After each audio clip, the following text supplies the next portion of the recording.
Mapagpalang araw, another day, another vlog for today, Saturday. At muli po akong nagbalik dito sa bahay ni Lola Estela para kumustahin ko naman siya. Medyo matagal po ako hindi nakabalik kasi ang pinangako ko sa kanila, July 15, babalik sana ako dito para maumpisahan na po yung bahay po nila. Pero dahil sobrang busy po tayo sa ginagawa po natin araw-araw, kaya ngayon lang po ako ulit nakabalik. Medyo masama yung panahon, malakas ang ulan at dito po medyo maputik po dito sa lugar nila at maputik po dun sa loob ng bahay nila kasi sabi nga dito tumutulo sa loob kaya kailangan na po natin kailangan na po mapaayos po ang bahay po nila Lola para makalipat na sila ng mas disenteng bahay. So kakausapin po natin si Tatay Carlito, nandito siya ngayon. So Tatay Carlito, kumusta? Malagya po. So ngayon lang ako nakabalik dito, Tay.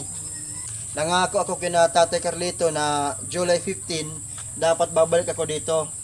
Pero hindi ako nakapunta dito dahil sobrang busy po tayo sa hanap buhay. Kaya ngayon lang ako nakabalik dito at nagkataon masama yung panahon, umuulan, tas maputik. Maputik. So ngayon, Tay, ang pagbalik ko dito next week, uumpisahan na po natin na mapagawa yung bahay nyo. So ayos ba yan? Ayos. Oo. So kailangan kukumpletuhin ko lang yung mga materyales at dadalhin ko dito kasi medyo malayo, guys. So mabuti na lang mayroon tayong sasakyan na pwedeng kargahan ng mga materyales papunta dito. Okay, oo. Kasi yun nga. Ikakadala direct kuan. O lalagyan na natin diretso na doon. Oo. Oo. Kailangan diretso na doon sa pagtatayo natin ng bahay. So magpapatulong ako sa iyo. Oo. Kasi ako tutulong din ako para mabilis natin matapos ang bahay ninyo. Kasi ngayon, lalong-lalo na ngayon, maulan.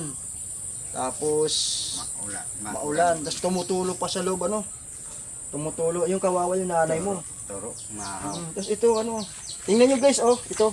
Sira na to, Wala na to. Pag giniba natin, wala na. Diba? So, pasok tayo. Pasok tayo. Pustahin natin si Lola. Ay, putik dito tayo sa lupa. Maputik. Kumusta naman, Lola? Kumusta ito si Lola? Kumusta ka naman? Ito tingnan niyo si Lola nakahiga sa dito, nakabaluktot. Ganyan na talaga yung niya. Kanyang katayuan Oo. Oo. So nabibihisan ba si Lola ng mga damit? Papaliguan. Nabibihisang gadkon baga. Wala trabaho. Kung walang trabaho, saka mo lang nabibigyan ng time mapaliguan. Sa isang linggo, ilang beses? Kasang polo pinagkarigawan ko ito. Ilang isang araw na napaliguan mo.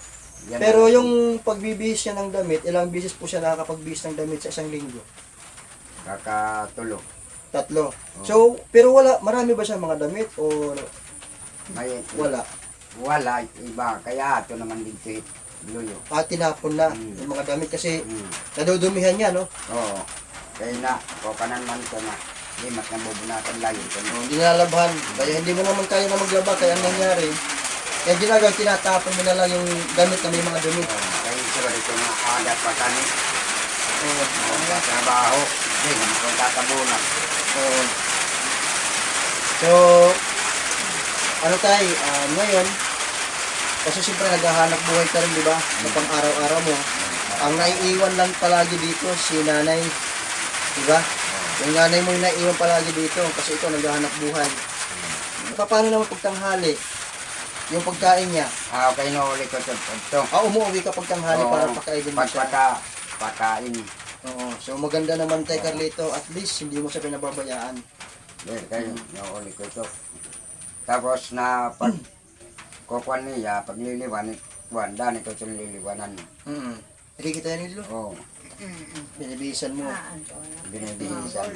So Lola, pagbalik ko, papagupitan na kita. Papagupitan ko yung damit, yung buhok mo, pagupitan ko yung buhok mo para maiksi at papaliguan po natin. So magsasama ako ng isang babae.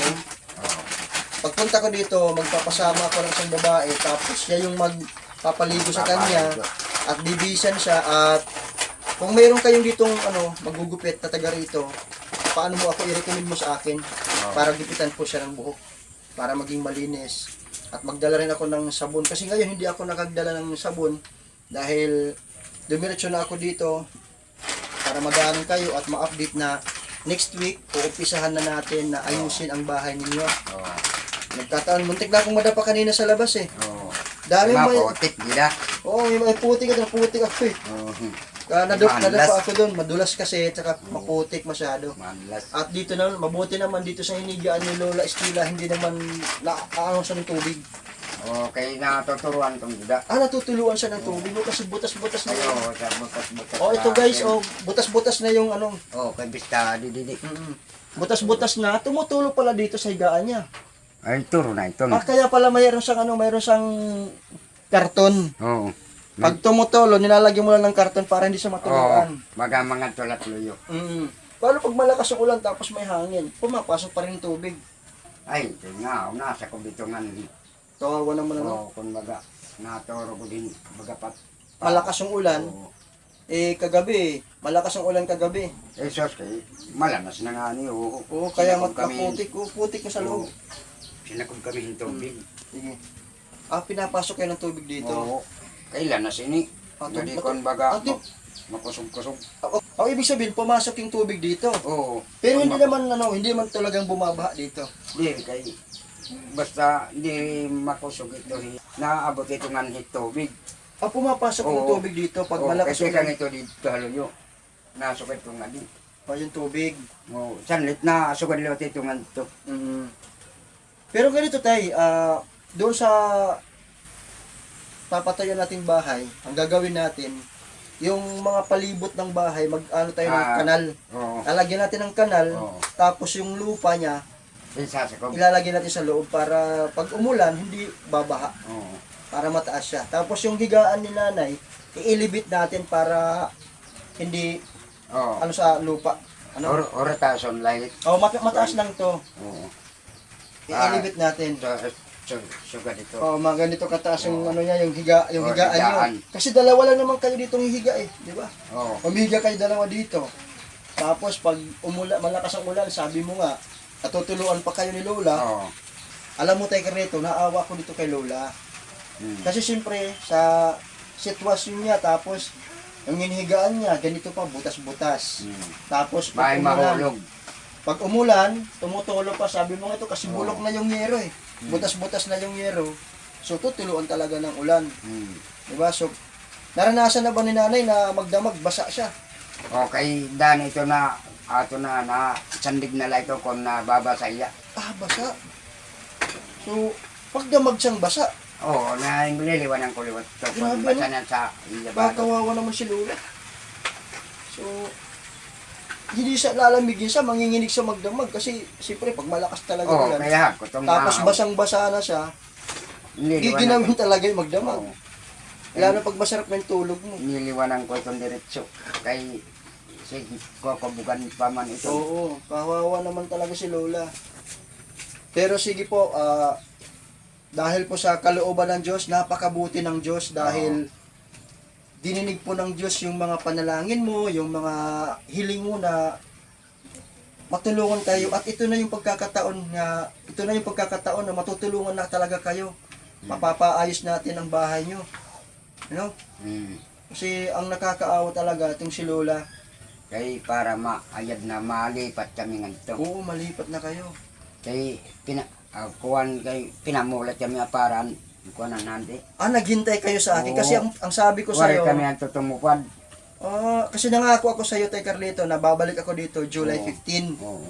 Tapos hindi ako nakabalik dito. Pasensyahan mo na po Oo. ako. Dahil nabisi po ako sa araw-araw po. Oo. Kaya hindi nga ako nakakapag-vlog dahil sobrang busy po. Kay waray nam tawagan liwat ng tunayin mo. Hindi niyo po ako makukontak dahil busy po ako Oo. at minsan po ako mag-online na lang nung araw na yon. Pero pasensya na po Tay. Oo. At ang mahalaga, nakabalik ako dito. At napag-usapan natin ulit na Nagpinangahoy lugod kami. napag-usapan natin ulit na tuloy na po yung bahay nyo. Oo. So wala na tong urungan. Oo. Kasi So ikaw Lola, kumusta ka naman? Okay lang. Nilang naman. So, Nay, pagupitan kita. Babalik ako dito. Monday. Balik ako dito sa Monday. Pagupitan kita. Pagupitan, papaliguan. Para mabango. Oo. Gusto mo, Lola? Sige. Papaliguan kita. Tingnan mo tayo, Carlito. Yung higaan niya, maitim na po yung hinihigaan niyang banig. Marumi. Tapos, wala tong laba-laba. Di rin lalabang ko ito. Yan nala ito na Kasi siyempre si nanay, wala ito kadlaw. siyempre si Lola hindi po siya nakakatayo. Mm. Siyempre, diyan siya magdudumi.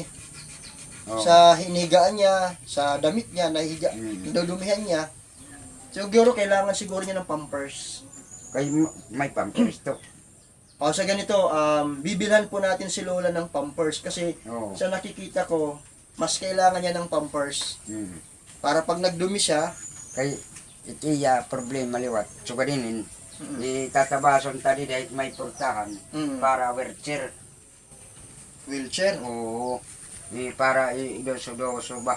Para Ah. makagawa siya, para Mahanginan. masirakan. Oo, maarawan. Kasi Oo. hindi siya nakakalabas Oo. dahil dito lang siya sa loob na hindi siya Oo, naaarawan. nasa kob. Mm-mm. Pero sige lang, kung mayroong magpapaabot ng tulong na ibang mga viewers Oo. na nais magpaabot ng tulong na wheelchair para kay Lola, Oo. mas maganda yon para Oo. sabi mo nga, pag maayos na yung bahay nyo Mm. at pwede siyang makalabas-labas at maarawan siya at makakalanghap siya ng preskong hangin. So, Kay para makuan diri pareho ti itong nakakuan. Importahan diretso ito nga Oo. kuan. sige. Para ipagdudusungan to ha.